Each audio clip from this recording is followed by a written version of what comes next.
I work for the National Apprenticeship Service, and our role is to promote apprenticeships to employers and to individuals. What I'm going to talk to you about today is about how you find an apprenticeship and apply for an apprenticeship. Many young people in particular are now looking at apprenticeships as an alternative to going to university.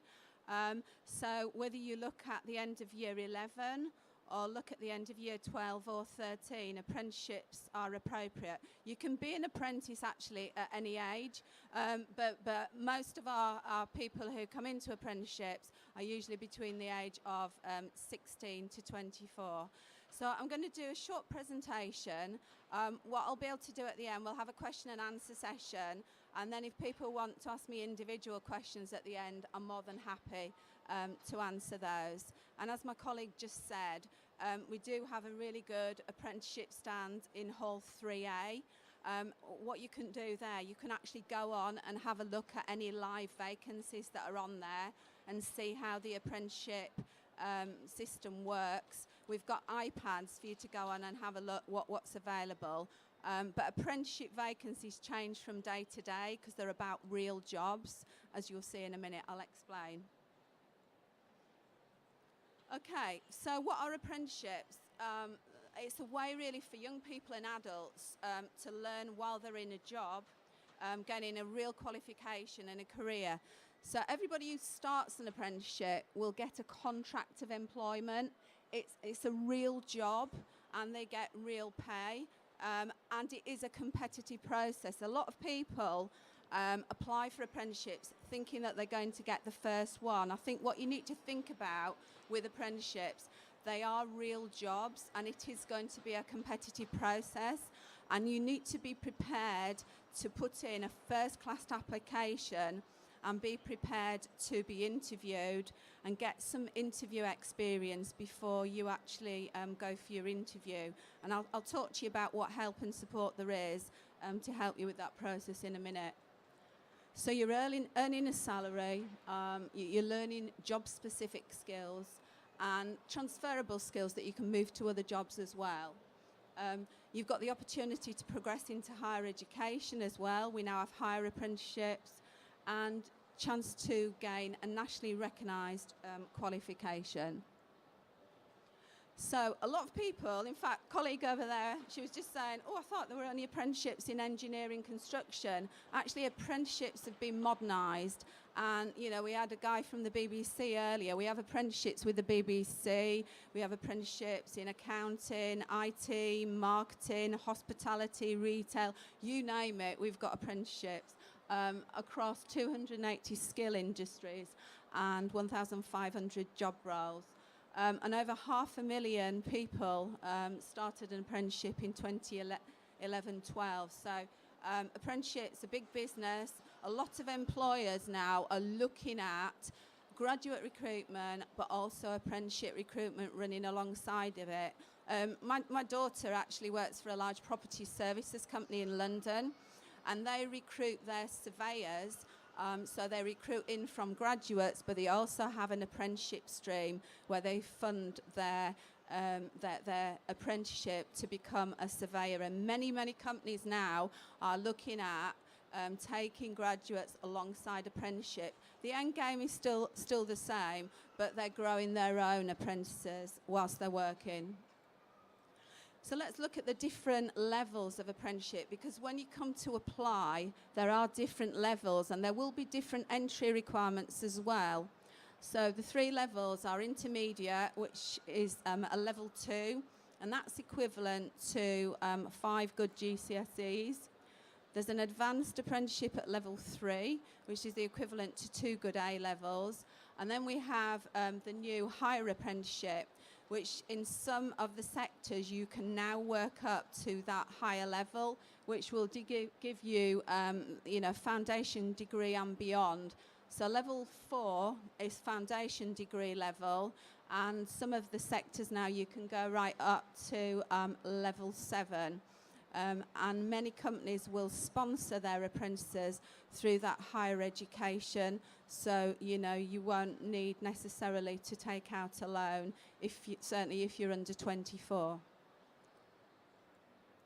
So the components, what actually go into an apprenticeship. So what you've got that national recognised qualification within the sector that you're going into. So something like a BTEC, a national vocational qualification, an HNC, HND.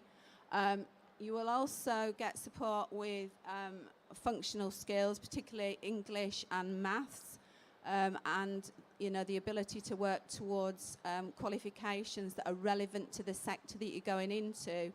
And then you will receive on-the-job and off-the-job training. But the actual qualification is about a competence-based qualification, testing that you can do their job to industry standard. So the actual apprenticeship is around hands-on experience and training you really in all aspects of the job. And the employer will provide that on-the-job training and also pay you a salary and give you a contract of employment. The remainder of your learning is normally with a training provider or a further education college, all of which they're all Ofsted inspected, and it may well be you're going for 1 day a week, half a day a week for off-the-job training, and that's to get some of your formal qualifications, but some of the assessment will be done actually in the workplace. So it's a mixture of on-the-job training and off-the-job with a further education college or a private provider. So this is Gabrielle, one of our stars that we promote. I mean, Gabrielle, I saw her at a conference a few weeks ago, and she's so inspirational. She decided when she was 16, she's got brilliant GCSE results, but she wanted to go out and work and further her career. And at the age of 16, she applied for an apprenticeship with Channel 4. And it was quite a rigorous process, she told us at this conference. She had, I think there were several hundred people who were competing for that job, and the day itself, she had to go through various assessment centres, some psychometric testing, as well as an interview. So I think, one of the things, Gabrielle, if there's a message that, you need to be prepared for that if you want your dream apprenticeships. And, at the age of 16, she actually beat off a lot of older people who were applying for that. And I think her passion, her enthusiasm, that's what really shone through at that assessment centre. And now she is, she's got a great job within that sector. So I mentioned higher apprenticeships. Higher apprenticeships are relatively new, and that we're expanding the number of higher apprenticeships that are available. And that's due to demand from businesses, because as I said to you before, many businesses now are looking at taking young people through graduate entry and through the apprenticeship programme.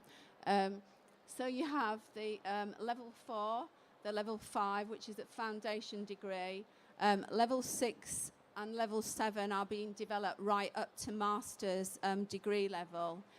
Level 6 and level 7 are only available in a small number of frameworks at the moment, but you will see over the next 12 to 18 months expansion of that.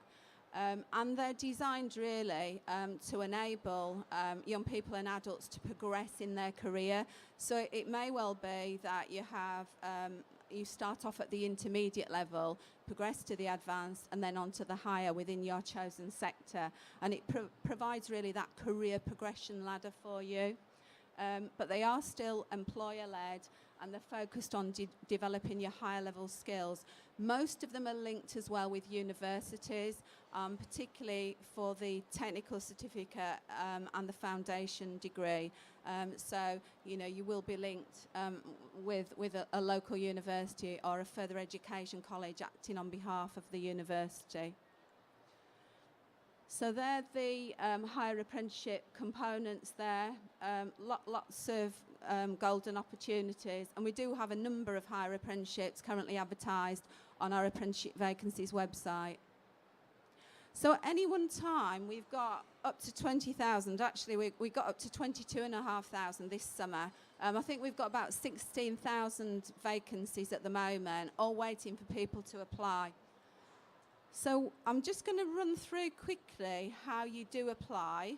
You can actually get some hands-on today at the Apprenticeship stand in Hall 3A, and afterwards there are some booklets over there on the front table which explain exactly how you apply. So some of you may think, oh, I don't want to do it today, but when you get back, have a look on your computer and you can register and apply for vacancies.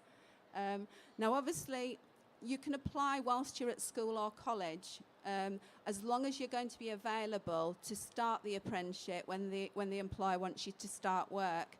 So people say to me, well, when should I really start to think about it? Some of our larger firms will advertise from January for September start.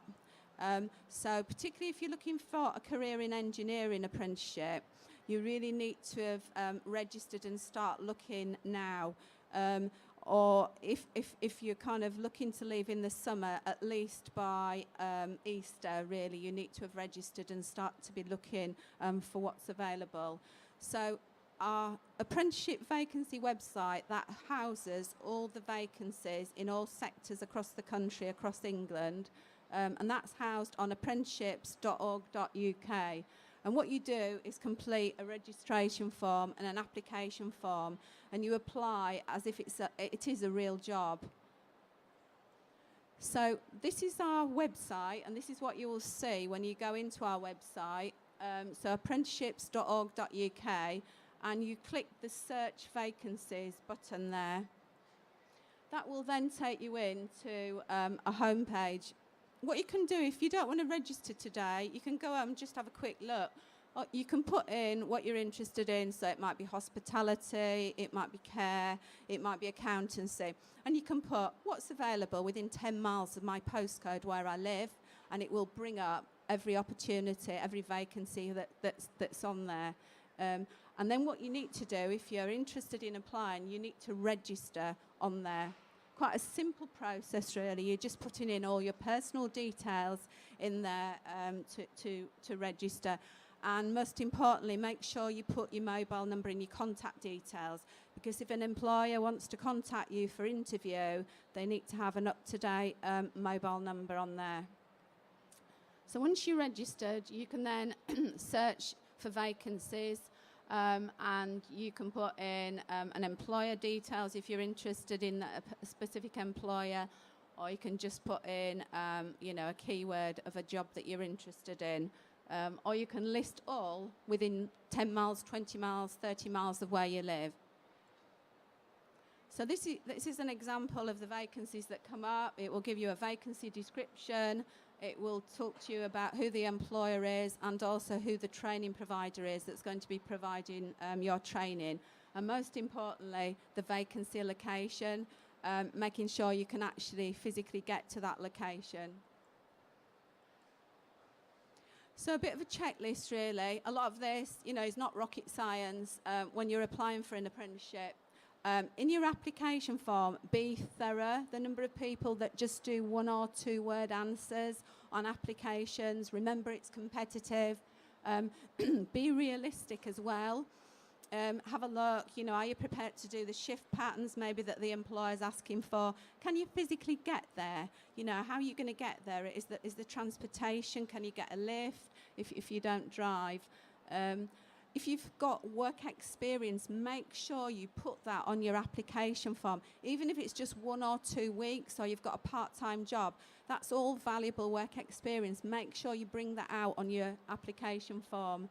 And make sure as well, if you're applying, you can apply for as many vacancies as you want, but don't just have a scattergun approach. Make sure they're tailored to the job role that you're applying for. So, you need to show a bit of a passion for why you want to work for that employer or within that sector. So try and tailor your application form accordingly. And try and stand out from the crowd. If there's something that you're proud of, put that in your application. Spell check, that's the other thing employers don't like. Lots of spelling errors. And I know this is, not rocket science, but make sure there's a spell check facility on there. So make sure you use that, and make sure that you press the send button so that the application's been sent.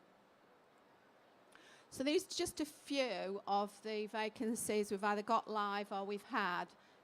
So the BBC have got production management assistants for Manchester. I think we've also had them in Birmingham and London as well. We always have each year Rolls-Royce ask for apprenticeship engineers, £200 in Derby. Starbucks as well, they recruit with us on a regular basis, professional barista apprenticeships. The National Portrait Gallery, that was an interesting one. And some of these opportunities to give you a real foot in the door to companies that would be really difficult to get into. So have a look at, as well as the company and the role, and see what it might offer you. A few others here then. Vodafone regularly recruit apprenticeships with us. So they are recruiting higher apprenticeships within the IT sector. Pets at home, people laugh at that, but there's some brilliant opportunities. We've had some digital media opportunities with Pets at Home, and really fantastic opportunities that you probably wouldn't think of within such companies. Royal Bank of Scotland, a lot of the banks now in financial sector, they are recruiting apprentices as well, so some great opportunities there. And some fantastic ones. We had hundreds of applications at the Warner Brothers studios. They were great opportunities. So set lighting assistant and studio assistant, we had those. But remember, these vacancies are real jobs. They come and go, and so we can never forecast. So some companies do recruit annually, but others you need to kind of register. And also we have this facility where once you're registered, you can set up a web or a text alert. So what you can do is save your favourite searches.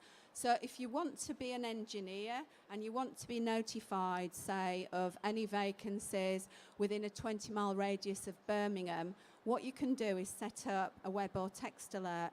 What our website will then do, when a new vacancy is actually advertised that meets your criteria, it will send you a text or an email saying, go on and have a look at the vacancies on there.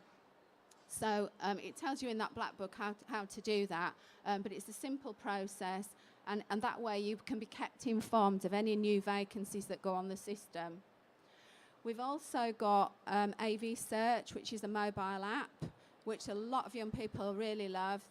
You can download that from the App Store, the Apple Store, or Google Play if you've got an Android phone. And again, what that does, you can have a live search of vacancies within 5, 10, whatever radius of where you live, and you can put in searches of live vacancies, and that'll always keep you up to date. So a lot of young people love our app. We've had lots and lots of downloads on that. Very easy to use.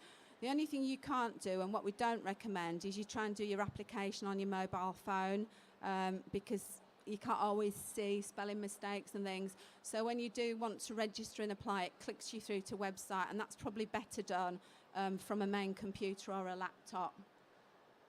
We've got a lot of help and support as well with the application process, how to write a winning application form, and they're available on apprenticeships.org.uk website. And we've got an apprenticeship support pack there for anybody who's interested in applying. So lots of support. And these are just a few of the companies really that have advertised vacancies with us. But we have new vacancies coming in every day. Okay, that's the end of my presentation. I'm more than happy now to take any questions from you.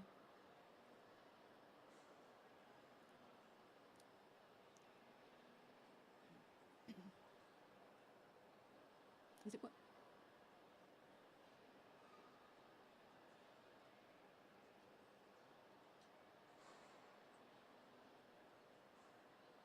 The question was, do we do any apprenticeships in photography?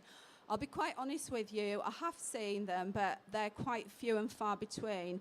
But we do have a lot within the kind of digital and media and IT sector. So we do, but maybe not so many specifically for photography. But within that sector, the creative and cultural sector, we certainly do. And we've had a big increase this year because we've worked with that sector. So it's still worth having a look. Yeah.